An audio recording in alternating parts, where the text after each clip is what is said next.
आप ना अपना टारगेट ये मत बनाओ कि मुझे अच्छा स्कोर करना है। भैया इस बार देखो, अब एक बात याद रखना, यहाँ पे कुछ बच्चे बोल रहे हैं अरे नहीं हम तो टॉपर हैं। भाई मैं ये वीडियो यहाँ पे टॉपर्स के लिए बना ही नहीं रहा हूँ। यहाँ पर हर एक चीज मतलब ये रट्टाफिकेशन नहीं होना चाहिए कि चलो भाई मैंने एनसीईआरटी 4 बार कर ली, एनसीईआरटी के सारे क्वेश्चन मैंने 5 बार बना दी। बेटा आप 10 बार बना दो, बट इस बात की कोई गारंटी नहीं हो पाएगी कि आपके मार्क्स एग्जाम में आ पाएंगे। इस चीज को याद रखिएगा। अच्छा स्कोर बच्चे क्यों नहीं कर पाते हैं, क्या पूरे साल गलतियां होती हैं, वो बेटा मैं आपके साथ यहाँ पे बताना चाहूंगा। हेलो बच्चों, नमस्कार, जय Hind, Vande Mataram. Class 12th mathematics वाले हमारे सभी स्टूडेंट्स, चाहे आप साइंस स्ट्रीम से हो, कॉमर्स स्ट्रीम से हो या आप ह्यूमैनिटीज वाले हो, क्लास 12th मैथमेटिक्स में बच्चों इस साल की शुरुआत आप लोगों की हो चुकी है। और इस पूरे एक साल की जर्नी के दौरान बच्चों बहुत सारे उतार चढ़ाव आप लोगों को देखने को मिलने वाले हैं। बच्चों यहां पर कई सारी ऐसी सावधानियां हैं जो आप लोगों को बरतनी है। कुछ चैप्टर्स ऐसे हैं जिसपे थोड़ा कम फोकस करना है, कुछ पे आपको बहुत ज्यादा फोकस करना है। कुछ चैप्टर में एनसीईआरटी बिल्कुल नहीं करनी और कुछ चैप्टर में एनसीईआरटी को ढंग से करना है। ऐसे स्कूल के थ्रू भी कई तरीके से आप लोगों को परेशान किया जाएगा। वो सब बातें बेटा मैं आप लोगों को अभी यहां पे बता देना चाहता हूं। किसी भी बात को मिस मत करना बच्चों, और स्ट्रिक्टली इन चीजों को फॉलो करना, ये मेरा आप सभी से ये निवेदन है, अगर आप अपना फायदा चाहते हैं। ठीक है, कुछ चीजें बहुत ही ब्लंटली यहां पे बोलूंगा तो सुन लेना भाई, ठीक है ना। देखिएगा हमारे क्लास 12th के वो हमारे सभी बच्चे जो 26-27 सेशन के जो स्टूडेंट्स हैं, आपके लिए बेटा यहाँ पे सभी बातें मैं इधर शेयर कर रहा हूं, कंप्लीट ईयर का पूरा रोड मैप। सबसे पहली चीज, हमारे जो बच्चे हैं उनके माइंड में देखो, शुरुआत से ही आप लोगों ने कहीं ना कहीं ये बना रखा होगा कि यार हमें 95 प्लस चाहिए, जिसमें से कई सारे बच्चे हमारे ऐसे भी होंगे कि सर हमें ना 100 चाहिए, 100 हमें 90 प्लस चाहिए। मतलब एक नंबर आपके माइंड में कहीं ना कहीं होगा और उस नंबर के लिए बच्चों आप लोग पढ़ रहे होंगे यार। सो यही एक मिस्टेक भाई आप लोगों को सबसे पहले तो नहीं करनी है। आप ना अपना टारगेट ये मत बनाओ कि मुझे अच्छा स्कोर करना है। भैया इस बार देखो, मैथमेटिक्स में पिछले 3-4 साल से जो पैटर्न आपका बदला है, अब ना आपकी जो क्वेश्चंस है ना बच्चों, अब वो क्वेश्चंस आया करते कंसेप्चुअल, आपको as it is direct question exam में अब देखने को जनरली नहीं मिला करते हैं। बहुत ही कंसेप्चुअल बेटा आपको चीजें मिला करती हैं एग्जाम में। आप किसी एक किताब को कर लो, एनसीईआरटी कर लो, आरडी कर लो, एमएल कर लो, 4 किताबें आपने और कर ली, बट एग्जाम में जो आपको क्वेश्चन देखने को मिलेगा वो इन सबसे अलग देखने को मिलेगा। वो कहीं ना कहीं भाई आपकी जो एनालिटिकल थिंकिंग है वो उसको वहां पे जज करने की कोशिश करता है, तो क्वेश्चन आपको डिफरेंट मिलता है। अब ये नहीं कि मुश्किल होता है, वो आसान होता है, बट वो होगा पूरा का पूरा कंसेप्चुअल। भाई आप ना अपना टारगेट ये बनाइए कि मुझे स्कोर तो ऑब्वियसली करना है, स्कोर तो ऑब्वियसली करना ही है, बट ये आपका टारगेट नहीं होना चाहिए। आपका जो टारगेट है वो गाइस क्या होना चाहिए कि मुझे कॉन्सेप्ट में मास्टरी करनी है। यार मैं अगर आपको मैट्रिक्स का, मैं अगर आपको डिटरमिनेंट्स का, रिलेशन फंक्शन का, मैं अगर कोई टॉपिक आपको पूछ लूं तो वो चीज आपको ऐसे आए कि भैया आप सामने वाले को, अपने किसी दोस्त को भी वो चीज एटलीस्ट सिखा पाओ, कुछ ना कुछ उसके बारे में बता पाओ। ऐसा बेटा आप लोगों ने अपने उन कॉन्सेप्ट्स को यहाँ पे स्ट्रॉन्ग करना है। जिस दिन बेटा ये चीज हो जाएगी, आपके मार्क्स ना अपने आप आ जाएंगे। इस बात को याद रखिएगा बच्चों। यहां पर हर एक चीज मतलब ये रट्टाफिकेशन नहीं होना चाहिए कि चलो भाई मैंने एनसीईआरटी 4 बार कर ली, एनसीईआरटी के सारे क्वेश्चन मैंने 5 बार बना दी। बेटा आप 10 बार बना दो, बट इस बात की कोई गारंटी नहीं हो पाएगी कि आपके मार्क्स एग्जाम में आ पाएंगे। इस चीज को याद रखिएगा।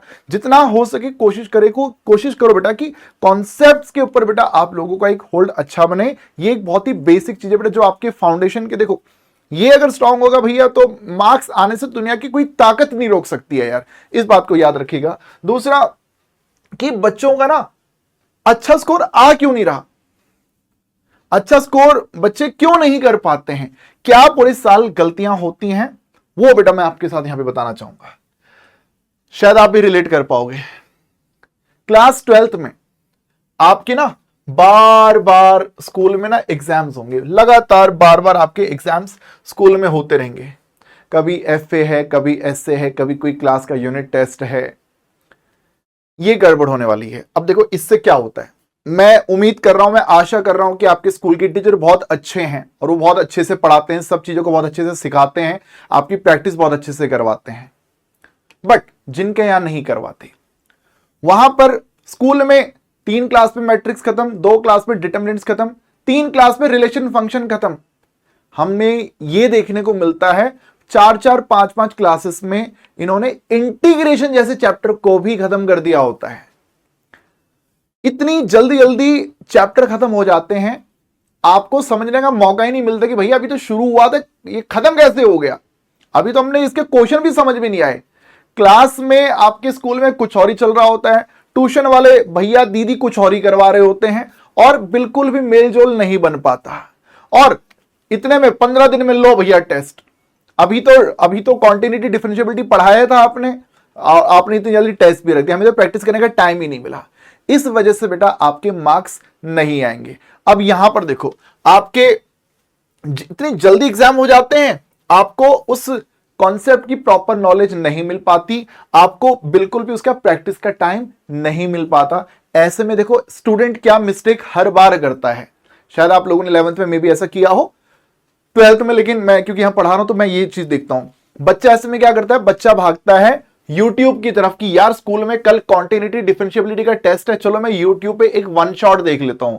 YouTube पे वो किसी रैंडम टीचर को उठाते हैं जो बहुत ही फेमस सा होता है और उन्होंने 1 घंटे 40 मिनट में वो चैप्टर भी खत्म कर रखा होता है। आप बोलते हैं वाह भाई 1 घंटे 40 मिनट में हमारी 7 एक्सरसाइज वाला हमारा कॉन्टिन्यूटी डिफरेंशिएबिलिटी खत्म हो गया, उन्होंने करा भी रखा है। बट यहां पे गड़बड़ क्या है, आपने वन शॉट के थ्रू इंपॉर्टेंट क्वेश्चन तो देख लिए, बट जो कंसेप्चुअल नॉलेज है बेटा वो आपको वहां पे नहीं मिल पाए। आप ये समझ गए कि हाँ ऐसे ऐसा होता है, ठीक है, और ये क्वेश्चन ऐसे ऐसे करना है, बट जहां वही क्वेश्चन थोड़ा सा बदल के आ जाता है, आप हमेशा अपने यूनिट टेस्ट में गड़बड़ कर जाते हैं। और ये मैं बता रहा हूं बच्चों, मेजॉरिटी स्टूडेंट्स अपने FA SA इनफैक्ट अपने प्री बोर्ड में हमेशा फेल हुए। 80 में उनका स्कोर आया, 25, 30, 35, 40, ये उनका स्कोर आ रहा है। गड़बड़ क्या है, किसी भी चैप्टर को ढंग से पढ़ा ही नहीं, पढ़ा वन शॉट से पढ़ा, बट उसकी प्रैक्टिस नहीं हुई। जब तक प्रैक्टिस नहीं होगी, जब तक रिवीजन नहीं होगी, आपके मार्क्स कभी अच्छे आएंगे नहीं बेटा। अब एक बात याद रखना, यहां पे कुछ बच्चे बोल रहे हैं अरे नहीं हम तो टॉपर हैं। भाई मैं ये वीडियो यहां पे टॉपर्स के लिए बना ही नहीं रहा हूं। यहां पर जो टॉपर स्टूडेंट होगा, आपने भैया 5 चैप्टर आपने एडवांस में पढ़ लिए होंगे यार, आपने उनकी प्रैक्टिस भी कर ली होगी यार, आपको फॉर्मूला 11 के सब अच्छे से रटे पड़े होंगे। बट हमारे मेजॉरिटी जो हमारे स्टूडेंट्स होते हैं, अगर टॉपर्स, आप तो फिर क्रीम स्टूडेंट हो यार, है ना यार आप। लेकिन बाकी जो बच्चे हैं उनको साथ क्या दिक्कत होती है कि यार 3 तो ट्यूशन की क्लासेस हैं, स्कूल का टाइम है, हमें सेल्फ स्टडी का ही टाइम नहीं मिल पा रहा है, बच्चों के पास टाइम ही नहीं है, तो करेंगे कब यार। तो बच्चा तो इसी चीज से परेशान है ना यार। तो भाई साहब आप टाइम जो भी निकाल रहे हैं, जो भी आप मैनेज कर पा रहे हैं, उस दौरान बेटा आपको अब क्या करना है। देखिए स्कूल की देखो ये समस्या आप लोगों को भैया फेस करनी पड़ सकती है। अगर आप कमेंट करके बताना कि आपके स्कूल के टीचर्स कितने अच्छे हैं, वो भी आप कमेंट करके जरूर बताइएगा बच्चे। बट मैंने वही बोला ना कि मैं कुछ चीजें बेटा बहुत ही स्ट्रेट बोलूंगा। देखो कुछ गड़बड़ तो होती है और सच्चाई है, क्योंकि हम हर साल ये चीजें देखते हैं यार, है ना। तो आपको ना बेटा डराया जाएगा स्कूल में कि आपके प्रैक्टिकल के मार्क्स काट लेंगे, आपकी अटेंडेंस अगर पूरी नहीं हुई तो आपको एग्जाम में बैठने नहीं देंगे। अब इन 2 चीजों के ऊपर देखो बात होगी। मैं एक चीज आपको क्लियर कर देता हूं, आपका रिटर्न एग्जाम होगा 80 मार्क्स का, ठीक है, और आपका प्रैक्टिकल जो इंटरनल्स आपके होते हैं वो 20 मार्क्स के, ठीक है। इस 80 मार्क्स की अगर बात करी जाए, आपके हाथ पे है, इस पे आप 80/80 स्कोर कर सकते हैं, ठीक है। ये 20 मार्क्स आपके हाथ में नहीं है, मतलब ये आपके स्कूल टीचर्स के हाथ में होते हैं। बट ये बात मैं एक बार फिर से कह देता हूं, हर बार बच्चों को बताता हूं मैं, ये 20 मार्क्स किसी भी बच्चे को खराब नहीं मिलते हैं। क्लास का वो कोई बच्चा जिसका अपने टीचर के साथ बिहेवियर अच्छा होता है, बातचीत अच्छी होती है, उन सब बच्चों को 20 मार्क्स मिल जाते हैं। कोई बच्चा थोड़ा ऐसा है जिसका थोड़ा ऊपर नीचे कुछ हो गया मामला, उसको 19 नंबर मिल जाते हैं या 18 नंबर मिल जाते हैं। बट इस 20/20 के लालच में ना बच्चों, आपको स्कूल में कि भैया ठीक है आपको इस टेस्ट के लिए भी पढ़ना है, आपको उसके लिए भी पढ़ना है, उसके लिए भी पढ़ना है, आप जो है किसी भी चैप्टर को ढंग से कर ही नहीं पाते, सिर्फ इस 20/20 के लालच में। और ये मिलता सबको 20/20 है, किसी भी अच्छे बच्चे को और ये 19-18 नहीं दिए जाते, क्योंकि कोई भी स्कूल टीचर जो है ना अपना रिजल्ट खराब नहीं करता। कभी कभी कुछ कर जाते हैं भाई टीचर, गड़बड़ बड़ी है क्या, उनको 19 या 18 मिलते हैं भाई। बाकी ये 80/80 बेटा ये ऐसा है जो आपके टोटली हाथ में है, ये देखिएगा, इसके चक्कर में आपका ये खराब नहीं होना चाहिए, ठीक है। अब कुछ बच्चों को लग सकता है कि सर क्या आप ये सजेस्ट कर रहे हैं कि आपको स्कूल को इग्नोर करना है। भाई साहब सुन लेना, मैं आपको भी बता दूं स्कूल को इग्नोर करना है कि नहीं करना है। ये देखिए यहां पे ना आपको अटेंडेंस का भी डर दिखाया जाएगा। तो यहां पर मैं आपसे एक बात बोलूंगा, शुरुआत में ना बच्चों रेगुलर स्कूल जाइए, शुरुआत में रेगुलर स्कूल जाइए भाई लोग। आप अक्टूबर नवंबर दिसंबर तक बेटा आप जो है अपनी 75% अटेंडेंस पूरी कर लीजिए। आप छुट्टियां बिल्कुल मत करना, आप बिल्कुल भी छुट्टियां ना करना, ताकि मतलब ये, क्योंकि आपका जो नवंबर दिसंबर जनवरी का जो टाइम होता है ना बच्चों, वो आपका रिवीजन का टाइम होता है, वो आपकी सेल्फ स्टडी का टाइम होता है, वो आपकी रिवीजन का आपकी सेल्फ स्टडी का टाइम होता है। और उस टाइम पर भी जब आप स्कूल के चक्कर काटते हो कि हाँ जी स्कूल में जाना है, ये काम है वो काम है ना, तो ऐसे में ना आप अपना ही प्रैक्टिस का टाइम आप कम कर रहे हो। तो ये जो चीज है बेटा, ये आप लोगों को थोड़ा बचना इस चीज से। तो आपको कोशिश ये करनी कि अभी आप स्कूल प्रॉपर जाओ, किसी भी प्रकार की छुट्टियां वगैरह ना करना, अपने सभी टीचर्स के साथ बातचीत बढ़िया बना के रखिए, सबसे व्यवहार अच्छा रखिए, किससे बदतमीजी से बात मत कीजिए, गलत बात होती है।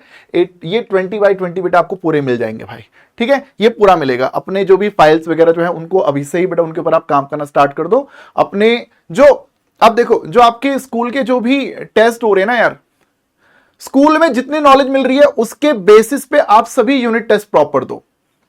मैं अगर आपको क्लास में मैं आपको अभी पढ़ा रहा हूं रिलेशन फंक्शन, आपके स्कूल में स्टार्ट हो गया कॉन्टिन्यूटी डिफरेंशिएबिलिटी, ठीक है, तो मैं इनफैक्ट मैं जब मैं बोलता हूं मैं अपने ट्यूशन आपके ट्यूशन टीचर की बात कर रहा हूं। आपका ट्यूशन टीचर ना स्कूल वाले सर को कभी भी मैच नहीं कर पाएंगे, ये उनके ऊपर एक ये कमी है, बड़ा एक ड्रॉबैक है, क्योंकि स्कूल के टीचर बहुत जल्दी चलते हैं ना यार, और ट्यूशन वाले टीचर जो होते हैं आपको रोक रोक के धीरे धीरे प्रैक्टिस करवा के चलते हैं ना। तो कोई भी ट्यूशन टीचर जो होगा वो आपको इतनी जल्दी स्कूल वाले टीचर के साथ बराबरी नहीं करवा पाएंगे, अनलेस आपके ट्यूशन वाले भैया पढ़ाते 2-3 बच्चों को है। तो अगर कोई प्रॉपर अगर 20-30-40 बच्चों का बैच होगा तो हर कोई ट्यूशन टीचर धीरे धीरे ही आगे बढ़ता है, बहुत सारी प्रैक्टिस करवा कर आगे बढ़ता है यार, ठीक है। तो ऐसी सिचुएशन में मैं ये बोलूंगा कि आप जो आपकी जो ट्यूशन वाली स्टडी है उसको बिल्कुल भी अफेक्ट मत होने देना, क्योंकि अल्टीमेटली लास्ट में अगर आपके अच्छे मार्क्स आएंगे ना तो वो आपके ट्यूशन वाले भैया दीदी की वजह से आएंगे, क्योंकि वही आपको अच्छे से वहां पर प्रैक्टिस करवा रहे हैं यार, ठीक है। हाँ, स्कूल का कोई सा भी टेस्ट मिस मत करना। स्कूल वाले सर ने जैसा भी पढ़ाया, अच्छा पढ़ाया खराब पढ़ाया, उसी नॉलेज के बेसिस पे गाइस आप जो है अपने टेस्ट वगैरह प्रॉपर दिया करना। आप कभी ना अपनी ट्यूशन की क्लास छोड़ के ये नहीं कि रैंडम वाईटी पे वन शॉट्स देखने चले गए हैं, ये गड़बड़ बेटा आप लोग बिल्कुल भी मत करना। ये मेरा सुझाव है, ये मेरा देखो, अब देखो ये चीज पर्सन टू पर्सन वेरी कर सकती है, अलग अलग लोगों के सुझाव अलग अलग हो सकते हैं, ये मेरा आप लोगों को बड़ा सजेशन है, आप लोग इसको माने तो देखो। अब थोड़ा आप भी अपने विवेक से इस बात को सोचिएगा कि क्या मेरी बात गलत है और इसका क्या सॉल्यूशन हो सकता है। देखो प्रॉब्लम तो ये है, बट इसका सॉल्यूशन क्या हो सकता है आप लोग भी बेटा मुझे कमेंट करके बताना, ताकि मैं भी हो सकता है मेरी भी अंडरस्टैंडिंग थोड़ी बढ़िया हो यार, ठीक है सर। अब देखिए बात करते हैं चैप्टर्स की। सर आपको अब थोड़ा मैथमेटिक्स सब्जेक्ट के बारे में बताएंगे यार, है ना। तो आपके कौन कौन से चैप्टर इजी हैं बच्चों। आपका मैट्रिक्स, डिटर्मिनेंट, ये 2 चैप्टर आपके 10 नंबर की वेटेज रखते हैं। एलपीपी ये आपके 5 नंबर की वेटेज रखता है। प्रोबेबिलिटी आपके 8 नंबर की वेटेज रखता है, और वेक्टर 3D आपके 14 मार्क्स की वेटेज रखते हैं। गाइस प्रोबेबिलिटी पहले थोड़ा मुश्किल चैप्टर हुआ करता था, बट अभी छोटा चैप्टर हो चुका है, इससे अब एक्सरसाइज से बहुत सारी चीज डिलीट हो चुकी हैं, 3 ही एक्सरसाइज इसके अंदर बची हुई हैं यार, है ना। और अब जो है देखो ये मैट्रिक्स डिटरमिनेंट आपका मतलब छोटे छोटे चैप्टर हैं सारे यार, छोटे छोटे चैप्टर हैं, इनके अंदर ज्यादा चीजें हैं नहीं। थोड़ा लंबा चैप्टर आपको बस एक वेक्टर देखने को मिल सकता है, वो भी एकदम नया चैप्टर है गाइस, ठीक है। मतलब किसी इसके लिए किसी पुराने किसी बेसिक्स वगैरह की जरूरत नहीं है। ये 3D चैप्टर पहले मुश्किल हुआ करता था, बट अब ये चैप्टर एकदम मजाक चैप्टर बन चुका है, एकदम आसान चैप्टर बड़ा हो चुका है। तो इन्हें मैं भाई इजी की कैटेगरी में रखता हूं। और 1 2 3 4 5 6 10 8 18 और कितना चाहता 32 मार्क्स की वेटेज बेटा आपकी बस इन्हीं चैप्टर से बन जाती है। कुछ बच्चे जो जिनकी कंपार्टमेंट वगैरह आती है ना, उनको पास होने के लिए 26 मार्क्स चाहिए होते हैं, 27 चाहिए होते हैं। तो उनको पास होने के लिए मैं हमेशा यही चैप्टर सजेस्ट किया करता हूं कि भैया इनको अच्छे से पढ़ लो, इनके लिए किसी बेसिक्स वगैरह की बहुत ज्यादा जरूरत है नहीं। प्रोबेबिलिटी के लिए चाहिए होती है, बट वो मेरे वन शॉट वगैरह के थ्रू अगर देख लेता है तो उसको बेसिक्स भी यहां पे क्लियर हो जाते हैं यार। तो ये आपके आसान चैप्टर है, इन पर बेटा आप ना एनसीईआरटी अगर आप अच्छे से कर लो, इनकी अगर आपने एनसीईआरटी अच्छे से कर ली, और प्लस पिछले 5 साल तक के पीवाईक्यूज प्रीवियस ईयर क्वेश्चंस बेटा अगर आपने देख लिया तो समझ लो आपका एग्जाम में इनका क्वेश्चन गारंटीड अटेम्प्ट हो जाएगा, आप इनको स्कोर कर लोगे भाई, इसमें आपको दिक्कत किसी प्रकार की आएगी नहीं यार, ठीक है। बाकी ये है कि हाँ आप चाहे मेरे वन शॉट से पढ़ रहे हैं वाईटी के थ्रू, यूट्यूब के थ्रू, या आप मेरे किसी परिश्रम बैच के थ्रू अगर आप पढ़ रहे हैं बेटा, मेरे क्लास में जो करवाए गए क्वेश्चंस हैं उन क्वेश्चंस को आप लोग जरूर बेटा करेंगे यार, ठीक है। या फिर जो वाईटी यूट्यूब पे वन शॉट पे जो कराए गए क्वेश्चंस हैं उनको आप लोगों को जरूर करना है, ये बात ध्यान रखिएगा। उसके बाद एनसीईआरटी और पिछले 5 साल तक के पीवाईक्यूज इन चैप्टर के लिए इनफ है। लेकिन गाइस इसके बाद बेटा हमारे ना आते थोड़े से डिफिकल्ट चैप्टर, जैसे मैं अगर बात करूं रिलेशंस एंड फंक्शन की गाइस, तो ये जो चैप्टर है क्लास 12th में है, तो इसके अंदर बस 2 ही एक्सरसाइज, बट वो 2 एक्सरसाइज में एनसीईआरटी में ना वो मजाक से क्वेश्चंस हैं, मजाक से क्वेश्चन। इस रिलेशंस एंड फंक्शंस के लिए गाइस आपका 11th क्लास का रिलेशन फंक्शन स्ट्रांग होना बहुत ज्यादा जरूरी है। 11th क्लास का रिलेशन फंक्शन, जितने वो डोमेन रेंज वाले क्वेश्चंस थे, उन सब का बेटा स्ट्रांग होना बहुत ज्यादा जरूरी है। उसके बाद ये आईटीएफ एक छोटा सा चिंदी सा चैप्टर है, बट इस छोटे से चिंदी से चैप्टर के अंदर बेटा ट्रिग्नोमेट्री के बहुत सारे फॉर्मूले आ रहे हैं, और इसके लिए भी 11th क्लास की ट्रिग्नोमेट्री की जो एक्सरसाइज 3.2 के जो फॉर्मूले थे, 3.2 के फॉर्मूले, वो सारे 24-25 के आसपास फॉर्मूले, वो सारी चीजें बेटा आप लोगों को एकदम अच्छे से याद होनी चाहिए। और गाइस ये इनवर्स ट्रिग्नोमेट्रिक फंक्शन और ये रिलेशन फंक्शन दोनों मिला के आपकी 8 मार्क्स की वेटेज रखते हैं। और देखो टाइम टेकिंग चैप्टर हो गए भैया, मैं कह रहा हूं इसके लिए 11th भी पढ़नी पड़ेगी और फिर 12th भी पढ़नी पड़ेगी। इसके बिना बेटा आपको देखो 11 स्ट्रांग है तो ये आपको बड़ा आसान लगेगा ये चैप्टर, और 11 स्ट्रांग नहीं तो गाइस ये बड़ा मुश्किल सा लगेगा आपको चैप्टर है, ठीक है। और वही आईटीएफ के लिए ट्रिग्नोमेट्री का खेल है सारा। 11th की ट्रिग्नोमेट्री आती होगी तो ये 12th की ट्रिग्नोमेट्री आपको एकदम हलवा मजाक लगेगी। तो है छोटा सा चैप्टर और दोनों की मिलाकर वेटेज 8 नंबर की है। देखो यहां पे देखो 10 नंबर मिल रहे थे, एक छोटे से 1 दिन 2 दिन का चैप्टर 5 नंबर मिल रहे हैं, बट यहां पर आपको लगेंगे भैया 14 से 15 के दिन की, मतलब ये लगा लो आप, मैं अगर बैच में पढ़ाऊंगा तो लगभग 14 से 15 के आसपास की क्लासेस मेरी लगेंगी। और अगर आप वाईटी पर वन शॉट देखेंगे तो मेरा 6.5 घंटे का वन शॉट इसका है यार, और करीब 4.5-5 घंटे के आसपास का वन शॉट मैंने इसका बना रखा है। तो सोचिए 5 घंटे के तो वन शॉट ही है, और सिर्फ 8 नंबर आपको यहाँ पे मिल रहे हैं। लेकिन बेटा इन 2 चैप्टर के जो कॉन्सेप्ट है ना, वो यूज होंगे आपके कॉन्टिन्यूटी डिफरेंशिएबिलिटी में, एओडी में, वो आपके इंटीग्रेशन में यूज होंगे, डिफरेंशियल इक्वेशन में, एओआई में यूज होंगे। तो ये सब बेटा आगे की जो चैप्टर है ना, ये हिस्सा कैलकुलस होता है। कैलकुलस 35 मार्क्स की बेटा आपकी ये कैलकुलस रहा करती है। इस कैलकुलस में ना हर एक चैप्टर इंटर रिलेटेड है। जैसे क्या बोलते हैं, रिलेशन फंक्शन के कॉन्सेप्ट आईटीएफ में यूज हो रहे हैं।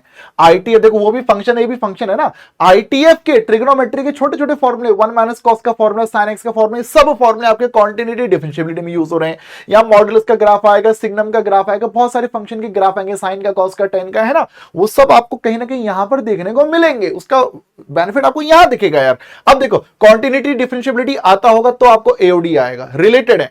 अगर कॉन्टिन्यूटी आता होगा तो उसका इनवर्स उल्टा इंटीग्रेशन आएगा, इंटीग्रेशन आता होगा तो आपको एप्लीकेशन ऑफ इंटीग्रेशन आएगा, फिर आपको डिफरेंशियल इक्वेशन आएगा। मतलब यहां एक चैप्टर छूटा तो समझ लो आगे के चैप्टर गए।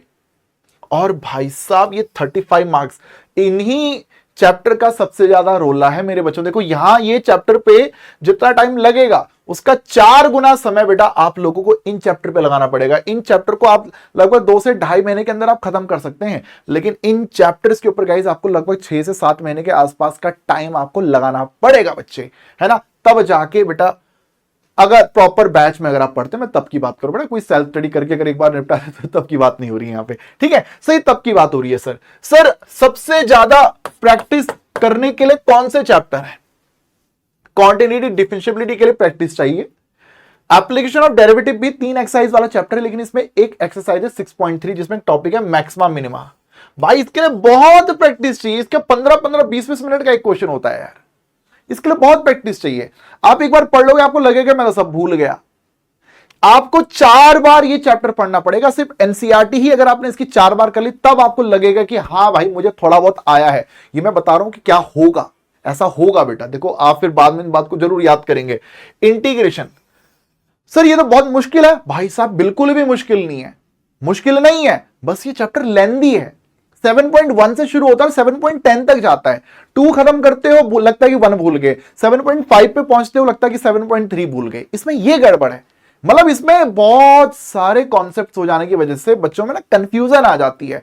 क्लास में जब पढ़ाएंगे सब कुछ समझ में आएगा, दिक्कत क्या लगेगी कि यार जैसे जैसे आगे बढ़ रहे हैं पीछे का तो भूलते जा रहे हैं। तो सर कम से कम 3 से 4 बार की प्रैक्टिस आपको इसके ऊपर भी चाहिए होगी। बच्चों आपके मार्क्स अच्छे आएंगे बहुत ज्यादा या बहुत ज्यादा खराब आएंगे, वो डिपेंड करता है इन 3 चैप्टर्स के ऊपर। देखो पास तो हर कोई हो ही जाएगा यार, पास तो हर कोई हो जाएगा, बट आप 50-55 मार्क्स से पास हो रहे हो या आप 90-95 मार्क्स के साथ अगर आप बेटा अच्छा स्कोर कर रहे हो, ये डिपेंड करता है आपके इन 3 चैप्टर्स के ऊपर। ये है बेटा आपका सारा खेल यहां पर बिगाड़ देते हैं। और इसीलिए बैच में आपके ट्यूशन टीचर भी होंगे, आपके स्कूल के टीचर अच्छे होंगे, तो वो आपको इनकी ही सबसे ज्यादा प्रैक्टिस भी करवाएंगे बच्चे, ठीक है। तो ये बात आपको भी ध्यान रखनी है कि हाँ आपको ये क्वेश्चन अच्छे से करने हैं। और बच्चों इन क्वेश्चंस को आप जो है मेरे असाइनमेंट्स के थ्रू बेटा आप लोग जो है आप कर सकते हैं। जब मैं असाइनमेंट्स बोलता हूं ना, तो मेरे असाइनमेंट जो होते हैं ना, वो मेरे क्या मतलब मैंने अलग से पीडीएफ नोट्स बना रखे हैं हर चैप्टर के, मतलब बहुत पहले से बना रखे हैं। वो मैंने एक साथ ही पूरा रिसर्च करके सारे कलेक्शन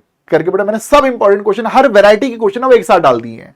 तो वो मैं बच्चों को दे देता हूं, और बच्चा उनको अगर कर लेता है तो भैया समझ लो उसका काम हो गया जी, मतलब वो अच्छा स्कोर कर लेगा एग्जाम में। क्वेश्चन उसमें से आपको दिखेगा, बस थोड़ा आगे पीछे के नंबर्स वगैरह बदल जाते होंगे यार, है ना।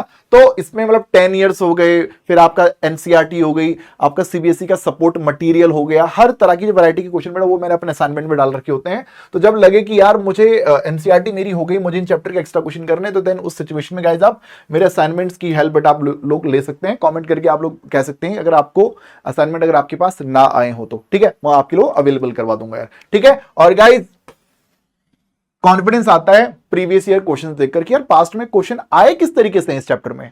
जब पास्ट के क्वेश्चन बेटा आप देखेंगे, आपको अपने आप कॉन्फिडेंस आएगा कि हाँ भाई काम बन रहा है। लेकिन पिछले 10 साल तक पीवाईक्यूज देखना, आपको वैरायटी देखने को मिलेगी क्वेश्चंस की यार। तो ये बात याद रखना बच्चों, ठीक है सर, ओके। बाकी देखिए कुछ चैप्टर आपके अब ऐसे हैं ना जिसपे कि आप एनसीईआरटी पे ट्रस्ट नहीं कर सकते। नई वाली एनसीईआरटी पे, न्यू एनसीईआरटी की बात कर रहा हूं गाइस, रिलेशन फंक्शन के लिए ट्रस्ट मत करना, ठीक है। इनवर्स ट्रिग्नोमेट्रिक फंक्शन के लिए न्यू एनसीईआरटी पे ट्रस्ट मत करना, ठीक है सर। एप्लीकेशन ऑफ इंटीग्रेशन के लिए गाइस न्यू एनसीईआरटी पे आप बिल्कुल भी ट्रस्ट मत करना। सर क्यों ट्रस्ट मत करना? भाई साहब जो एप्लीकेशन ऑफ इंटीग्रेशन है ना, पुरानी एनसीईआरटी में क्वेश्चंस थे, नई एनसीईआरटी से इन्होंने हटा दिए, और ये क्वेश्चन एग्जाम में देते हैं, ट्रस्टवर्दी नहीं है। आईटीएफ में जो क्वेश्चन एग्जाम में नहीं आने चाहिए, जो सिलेबस में नहीं है, वो क्वेश्चन इन्होंने एनसीईआरटी में डाल रखे हैं, ट्रस्टवर्दी नहीं है, ठीक है सर। तो किस पे ट्रस्ट करें? भाई साहब कहीं से तो पढ़ रहे होंगे ना आप, किसी ट्यूशन वाले से पढ़ रहे होंगे, मैम से, सर से, है ना, किसी वाईटी टीचर से पढ़ रहे होंगे, किसी से तो पढ़ रहे होंगे। वो सर खुद समझदार होंगे, वो मैम खुद समझदार होंगी, जो सिलेबस का पार्ट होगा वो इन्होंने इस चैप्टर के करवा रखे होंगे यार, ये ध्यान रखिएगा, ठीक है सर। अच्छा सर ये बार बार आप जो है ये वन शॉट बोल रहे थे, तो वो क्या चीज है बच्चों? देखो मैंने शुरू में एक बात बोली थी कि आप ना पढ़ने के लिए जब जाते हैं तो रैंडम वन शॉट हम देख लेते हैं। तो रैंडम वन शॉट में क्यों बोल रहा हूं बेटा, क्या होता है ना, देखो व्यूज का खेल है यूट्यूब पे, हर कोई व्यूज के लिए पढ़ा रहा है। अब बच्चा ढूंढता है कि मेरा कम से कम टाइम में पूरा चैप्टर हो जाए, तो ये गड़बड़ बच्चा करता है, ये मिस्टेक आप ना करना। आप किसी भी चैप्टर को रिवाइज करने के लिए जा रहे हो, ठीक है, टाइम है आपके पास, अगर रिवीजन के लिए आप जा रहे हो, फर्स्ट टाइम पढ़ने के लिए जा रहे हो, तो किसी ऐसे वन शॉट को देखो ना यार, जहां हर एक डिटेल बताई गई हो और क्वेश्चंस भी वहां प्रैक्टिस करवाए गए हो, आपका सब कुछ उसके अंदर कवर भी हो रहा हो। बच्चे मैं खुद के वन शॉट मैं यहां पे बच्चों को रिकमेंड किया करता हूं। मैं जो भी वन शॉट बेटा, आप मेरे पुराने चैनल पे भी देख सकते हैं, वहां पर भी बहुत डिटेल रहते थे। मैंने लास्ट ईयर सब चैप्टर एलपीपी को छोड़ के मैंने बाकी सभी चैप्टर के वन शॉट मैंने वाईटी पे अपलोड किए हैं, इसी चैनल पे, पीडब्ल्यू कॉमर्स वाला क्लास 12 पे यार। तो वहां पर आप देखेंगे रिलेशन फंक्शन 6 घंटे का है, मैट्रिक्स 4.5-5 घंटे का है, डिटरमिनेंट भी इतने टाइम का है, आईटीएफ इतने टाइम का, 12 घंटे का मैंने इंटीग्रेशन डाल रखा है। तो समझिए वहां पर डिटेल्ड हर कोई है। तो यहां पर चाहे आप फर्स्ट टाइम YouTube के थ्रू किसी चैप्टर को पढ़ रहे हो या आपको रिवीजन करनी हो, आपने ट्यूशन में पढ़ लिया हो, रिवीजन बेटा अगर आप लोगों को करनी है तो याद रखिएगा इसी चैनल पे मैंने अपनी जो क्लास 12 के सभी चैप्टर के जो वन शॉट अपलोड किए हुए हैं, उनको बेटा आप लोग जरूर देखिएगा। इससे आपको जो कॉन्फिडेंस है बेटा वो आपका डबल हो जाएगा भाई, कि हाँ बैच में पढ़ा था, हल्की फुल्की फर्स्ट टाइम पढ़ते टाइम ना कंफ्यूजन रहती है, सेकेंड टाइम जब हम किसी चीज को पढ़ते हैं बेटा तो वो चीज हमें क्लैरिटी दे दिया करते कि हाँ भाई अब क्लियर हो गया है। तो वन शॉट के थ्रू बेटा अगर कोई बच्चा ऐसा होगा जो फ्री में है, किसी बैच के थ्रू अगर नहीं पढ़ाई कर रहा है, तो बेटा ठीक है, आप ऐसी सिचुएशन में वन शॉट एक बार देखिएगा, एक बार ट्राई करके देखना दोस्त, ठीक है। अच्छा लगेगा तो कमेंट करके जरूर आप उनमें बताना कि हाँ भाई कंटेंट बढ़िया था, ठीक है। सो गाइस इतनी चीजें हैं। बाकी देखो एक बहुत इंपॉर्टेंट बात बेटा मैं आप सबसे कहना चाहूंगा कि हमें ना यार 12th में सबसे ज्यादा जो प्रॉब्लम होगी ना वो फॉर्मूले के ऊपर है। आपको फॉर्मूले ही अगर याद नहीं होंगे ना बेटा, आपको कभी भी कॉन्फिडेंस नहीं आएगा, कभी भी। और ये एक गड़बड़ है, बच्चा कहता है सर हमें फॉर्मूले याद नहीं होते, बट बड़ा रियलिटी है कि आप फॉर्मूले याद करते कब हैं। आप सोचते हैं कि चलो ठीक है एक बार मैंने फॉर्मूला देखकर क्वेश्चन बना लिए तो मुझे तुरंत याद हो जाएगा, ऐसा तो नहीं होगा, ऐसा नहीं होगा बेटा। फॉर्मूले बार बार दोहराने पड़ते हैं, लिखने पड़ते हैं, बार बार भूल जाते हैं भाई, फिर दोबारा लिखने पड़ते हैं। फॉर्मूले आपके बहुत सारे आने वाले हैं, ट्रिगोनोमेट्री आएगी, कॉन्टिन्यूटी डिफरेंशियबिलिटी आएगी, इंटीग्रेशन आएगा, वेक्टर 3D आएगा। बेटा इनके ऊपर अगर मास्टरी हो गई ना, आपके अच्छे मार्क्स लाने से कोई नहीं रोक सकता बेटा।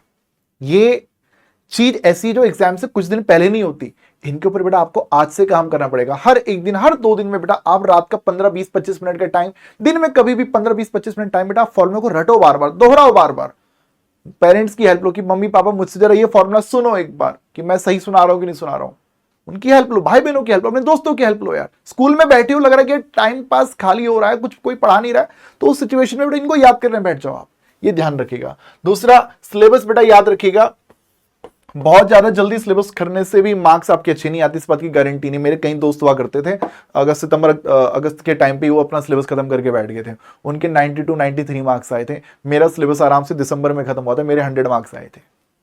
सिलेबस जल्दी खत्म करने से आपके अच्छे मार्क्स नहीं आते हैं, प्रैक्टिस अच्छे करने से आपके मार्क्स अच्छे आते हैं बेटा। आप टाइम लीजिए, हर एक चैप्टर को टाइम दो, मैट्रिक्स को टाइम दो, डिटरमिनेंट को टाइम दो। अभी जितनी प्रैक्टिस कर सकते हो मैट्रिक्स मल्टीप्लिकेशन करो भाई, डिटरमिनेंट्स के इनवर्स निकालो, रिलेशन फंक्शन में डोमेन रेंज वाले क्वेश्चन को बार बार करो यार, आईटीएफ के ग्राफ्स देखो, उनके फॉर्मूले याद करो। अभी टाइम लो, समय लो, जल्दबाजी करने की भी आवश्यकता नहीं है। आराम से आप जो है अक्टूबर, नवंबर, दिसंबर तक बेटा जो है आप अपना सिलेबस खत्म कर सकते हैं।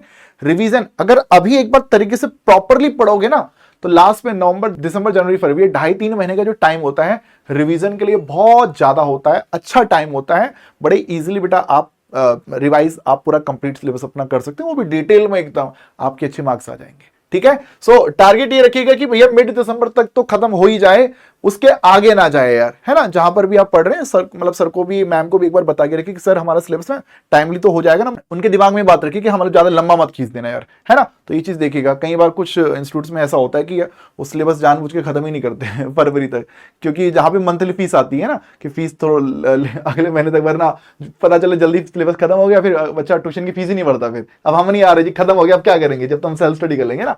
तो थोड़ा इस चीज को भी देखना है यार बच्चों, ठीक है। बाकी कंसिस्टेंट रहिए, थोड़ा थोड़ा डेली पढ़िए, ये नहीं कि आज ही आपने सब कुछ पढ़ लिया है। और भैया जितना ज्यादा प्रैक्टिस हो सकती है बच्चों, प्रैक्टिस आप कीजिए अच्छे से। भाई आप कैसे कैसे तैयारी कर रहे हैं, अपनी प्रोग्रेस बेटा आपके जो भी बेस्ट फ्रेंड्स हो उनके साथ शेयर करो, अच्छे जो आपके दोस्तों जिनको फर्क पड़ता हो, जो अच्छे पढ़ाई में भी हो और पढ़ाई में अच्छे ना भी हो, बट स्टिल वो पढ़ने वाले बच्चे तो मतलब कि हाँ पढ़ने की कोशिश तो करते हो यार, है ना। सिंसियर बच्चों के साथ आप इस चीज को शेयर कीजिए, मतलब उनके साथ नहीं जो मजाक उड़ाए फिर आपके, है ना। ऐसे नेगेटिव एलिमेंट से थोड़ा सा दूर रहना है भाई। मेरे साथ आप अपना जो रिजल्ट है वो शेयर कीजिए, है ना। मेरे साथ इंस्टा पे कनेक्टेड रहना, ठीक है। मैं जब भी फ्री वगैरह रहता हूं तो मैं बच्चों को रिप्लाई करता हूं, स्पेशली मेरे जो 12th वाले बच्चे होते हैं, किसी भी प्रकार की दिक्कत परेशानी कुछ आती है आप मेरे साथ शेयर करो, मुझे जब भी टाइम मिला करेगा मैं आप लोगों को रिप्लाई किया करूंगा, ठीक है।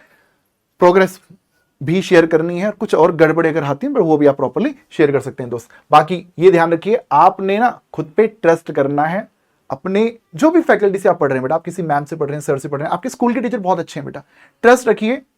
आपने अगर उनको अपना गुरु मान लिया ना बेटा, तो वो आपका बेड़ा पार बहुत अच्छे तरीके से करेंगे यार, ठीक है। आपका जो भी टारगेट है, आपका सीयूटी टारगेट है, आपका एनडीए टारगेट है, आपका कुछ भी टारगेट है, याद रखिएगा कॉन्सेप्ट ही पावर होती है भाई, कॉन्सेप्ट के बिना कुछ नहीं हो सकता यार। भैया हमने भी तो क्या 12th में पढ़ाई करी थी, उसके बाद पढ़ाना स्टार्ट कर दिया था, अब ऐसे थोड़ी पढ़ाना स्टार्ट कर दिया, हमने कॉन्सेप्ट के ऊपर एक स्ट्रॉन्ग होल्ड हमने बनाया था यार, तभी तो पढ़ा पा रहे हैं ना यार, है ना। आपको भी जो करना है बेटा, आपकी कॉन्सेप्ट ही की जो पावर है ना बेटा, वो आपको सब कुछ करवाएगी, आपकी नैया पार लगाएगी। कॉमेंट करेंगे भैया, I trust my self and I will succeed.